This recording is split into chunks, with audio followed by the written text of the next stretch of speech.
what do you think is your edge among your co-candidates, knowing that some of your co-candidates are veteran in the pageantry? I would say that I am very resilient and I have my purpose.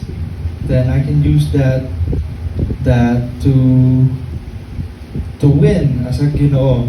But as a beginner, I can use that. Magagamit ko yon para matuto din sa kanila, sa mga veterans.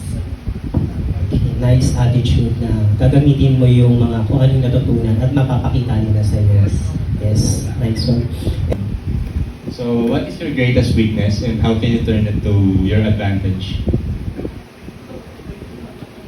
I think my greatest weakness is that I am very, very shy and I'm I'm an introvert. So yung weakness na yon, nagkamit ko siya talaga sa kalakasan. Ngayon, nandito ako sa harapan nyo, nakikita, speaking. Actually, my biggest weakness is public speaking. Yung weakness na yon, sinabi ko sa sarili ko, hanggang kailan to?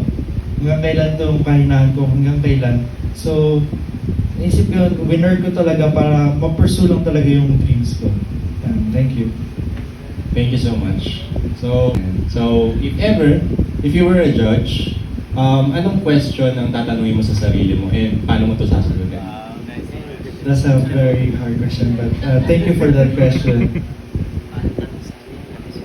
I am going to be a judge and to ask questions to myself. Pwede kong tanungin is,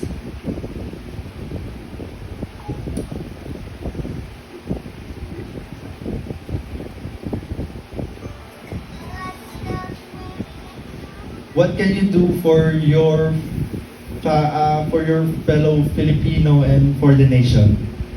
Yan yung gusto ko tanungin sa sarili ko. And how would you answer that? Gusto ko makatulong sa sa mga Filipino, especially my fellow Filipinos in the nation, kasi it is where I'm from, and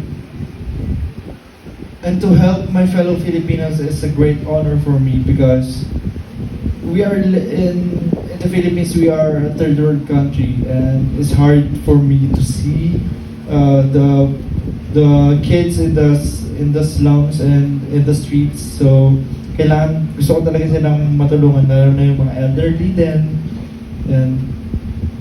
and especially the nation. Yeah. Hindi lang talaga third world country ang Philippines. Kayang-kaya niya maging first world kasi the Philippines is very rich in his culture and the heritage. And yung tourism ng Philippines is napakaganda. So, kailangan ma-promote talaga yung Philippines, my nation. Thank you.